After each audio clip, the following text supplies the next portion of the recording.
بسم اللہ الرحمن الرحیم۔ یہاں پہ بتایا جا رہا ہے کہ یہ حمزہ زبر آ، اس تعلق سے ہم پڑھ چکے ہیں۔ تو کیا پڑھ چکے ہیں؟ تو یہ ایک ہوتا ہے سادہ جملہ، جیسے ھذا بیتن، یہ گھر ہے۔ لیکن اسی کو سوالیہ جملہ بنانا ہے تو یہاں پہ حمزہ زبر آ کا اضافہ کریں گے، اور کیا ہو جائے گا؟ اھذا بیتن، کیا یہ گھر ہے؟ تو سوالیہ جملہ ہو گیا۔ یہ پڑھ چکے ہیں، لیکن کہا جا رہا ہے کہ یہ حمزہ زبر آ حمزہ استفہام کے بعد ایسا ورڈ آ رہا ہے۔ یہاں پہ دیکھیں، یہ ایسا ورڈ ہے جس پہ الف لام نہیں ہے، لیکن کہا جا رہا ہے کہ ایسا ورڈ آئے جس پہ الف لام ہو تو کیا ہوگا؟ تو اس کا قاعدہ الگ ہے۔ حمزہ زبر آ اور المدرس، المدرس،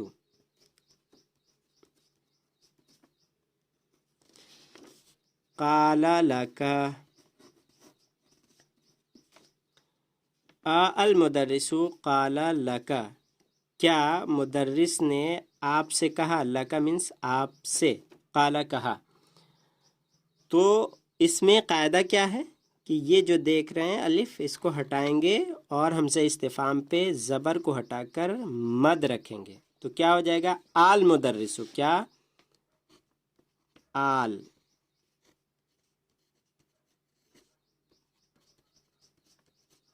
آل مدرس قال لک، اور اس کا ترجمہ ہو جائے گا کیا مدرس نے آپ سے کہا۔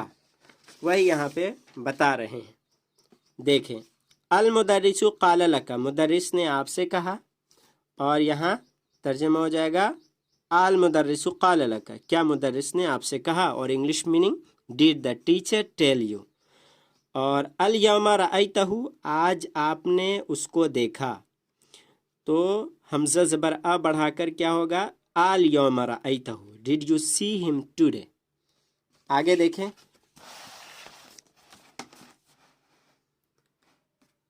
جو ہم بتا چکے ہیں وہی کہا جا رہا ہے، لیکن حمزہ زبر آ یعنی حمزہ استفہام کے بعد ایسا ورڈ ہو جس پہ الف لام نہ ہو تو جیسا ہے ویسے ہی رکھیں گے۔ تو یہاں دیکھیں، ھذا الطالب سألک، اس طالب علم نے آپ سے پوچھا، اور اھذا الطالب سألک، ھذا سے پہلے حمزہ استفہام کو بڑھایا گیا اور سمپل ہے، اس میں کوئی چینجنگ نہیں۔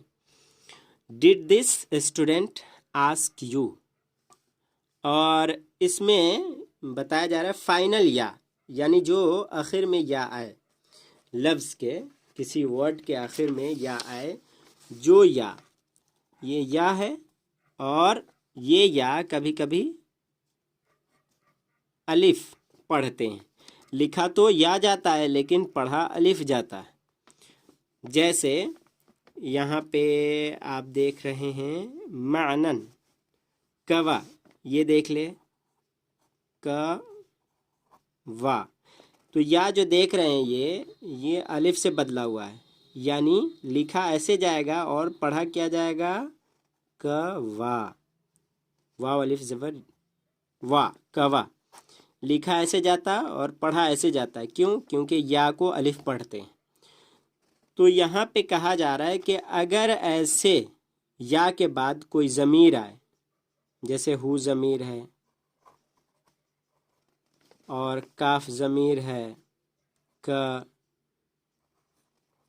کوئی بھی ضمیر ہو جو مجرور ضمیر ہو یا منصوب، یعنی زبر والا یا زیر والا، زیر کی حالت نصب میں یا حالت جر میں، اس طرح کی ضمیر آئے تو اس یا کو کیا کرتے ہیں؟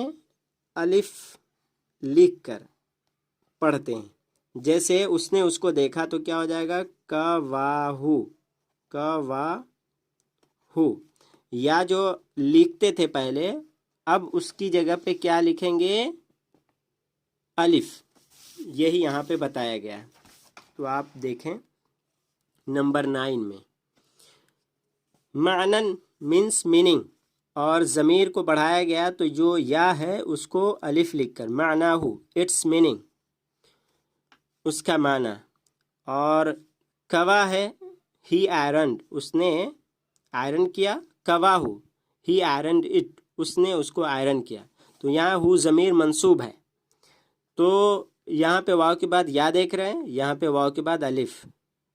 تو کہا جا رہا ہے کہ جو یا الف پڑھا جاتا تھا اگر ضمیر لگا دے یا کے بعد تو اس یا کو الف لکھیں گے جو پڑھا جاتا تھا الف. اب یہاں پہ کیا ہے, الطلاب الجدد الخمسۃ نمبر 10 میں دیکھیں کہ the 5 new students یعنی 5 نئے طلبہ. یہاں پہ جو الخمسۃ کا یوز ہوا ہے وہ بطور ایڈجیکٹیو استعمال ہوا. الخمسۃ یہ صفت ہے, یہ عدد کے طور پہ نہیں استعمال ہوا بلکہ صفت کے طور پہ. تو یہاں پہ دیکھ رہے ہیں الطلاب الجدد, اس کی صفت ہے الخمسۃ. تو جس طرح اعراب ہوگا موصوف کا اسی طرح صفت کا. تو یہاں پہ پیش ہے, اس پہ پیش ہے, اسی طرح اس پہ پیش. الف لام ہے تو اس پہ بھی الف لام ہے. اور قاعدہ ہے کہ 3 سے لے کر 9 تک 10 تک کیا کہ عدد اگر معدود اگر مذکر ہو جس کو ہم گن رہے ہیں شمار کر رہے ہیں, تو یہاں طلاب یہ طلبہ ہے, اسٹوڈنٹس ہے جس کو گنا جا رہا ہے. مذکر ہو تو مؤنث لاتے ہیں عدد, تو اس کا بھی خیال رکھنا ہے. یہ یہاں بھی قاعدہ جاری ہوگا. تو اس لیے یہ مذکر ہے تو یہ مؤنث لایا گیا. اور نیچے دیکھیں الاخوات یہ مؤنث ہے تو الخمس مذکر ہے, اسی لیے میں نے بتایا کہ یاد رہے یہ.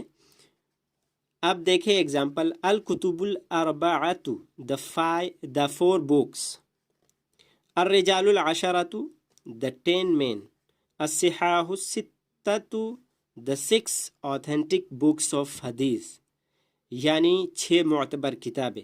الاخوات الخمس the 5 sisters 5 بہنیں. اور یہاں پہ بس یہ آخری ہے نمبر 11. إلى المدير ذهبتم. Here إلى المدير has been brought forward for the sake of emphasis. یعنی یہاں پہ بات میں زور پیدا کرنے کے لیے ایسا یوز کیا گیا ہے.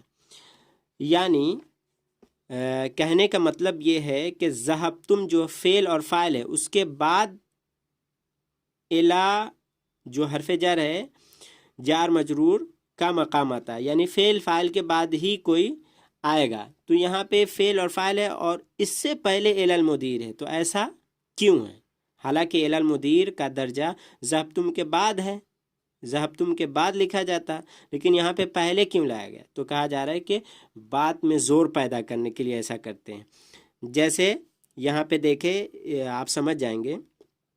اس کا ترجمہ دیکھیں, إلى المدیر ذهبتم, کیا آپ مدیر کے پاس گئے تھے؟ رأیت بلالا, I saw بلال, میں نے بلال کو دیکھا وداؤٹ emphasis یعنی بغیر زور دیے, یعنی بات میں زور پیدا کرنا مقصود نہیں ہے. تو ہم ایسے بولیں گے رأیت فعل فاعل کے بعد آبجیکٹ یعنی مفعول بلالا, لیکن ہمیں زور پیدا کرنا, سامنے والا کہہ رہا ہے کہ نہیں آپ نے بلال کو نہیں دیکھا ہے, اور ہم نے کہا میں نے بلال کو دیکھا ہے, بلال ہی کو دیکھا ہے. تو کیسے بولیں گے؟ تو جو بلال رأیتو کے بعد ہے اس کو پہلے لائیں گے. جیسے یہاں پہ دیکھا ہے لکھا ہے بلالن رأیتو, it was Bilal that I saw, یعنی وہ بلال ہی ہے میں نے جس کو میں نے دیکھا. تو ود emphasis یعنی زور دے کر بولا جا رہا ہے. تو یہ جو سیکنڈ جملہ ہے بلالن رأیتو کیا ہے؟ the second construction is used in case of doubt or denial, یعنی اگر سامنے والا انکار کر رہا ہے یا شک کر رہا ہے اس حالت میں ہم ایسے کریں گے. رأیتو سے پہلے بلالن لائیں گے, یعنی فعل اور فاعل سے پہلے ہم آبجیکٹ کو لائیں گے, مفعول کو لائیں گے. جیسے ایاک نعبد جو قرآن میں ہے, تو ایاک کا جو ہے یہ ایاک یہ اس کا درجہ بعد میں ہے, نعبدو کے بعد, لیکن پہلے اس لیے لائے زور پیدا کرنے کے لیے. اور ترجمہ کیا ہو جائے گا؟ ایاک نعبدو تیری ہی, ایاک تیری ہی, نعبدو ہم عبادت کرتے, یعنی اے اللہ ہم تیری ہی عبادت کرتے. یہ تو ہی جو ہے زور پیدا کر کے بول رہے ہیں. اگر نعبدو ایاک ہوتا تو ترجمہ ہوتا ہے اے اللہ ہم تیری عبادت کرتے ہیں، لیکن ایاک نعبد، اے اللہ ہم تیری ہی عبادت کرتے ہیں۔ تو یہ آپ قاعدہ یاد رکھیں کہ جس کا درجہ بعد میں ہے اس کو ہم پہلے رکھیں گے تو زور پیدا ہوتا ہے۔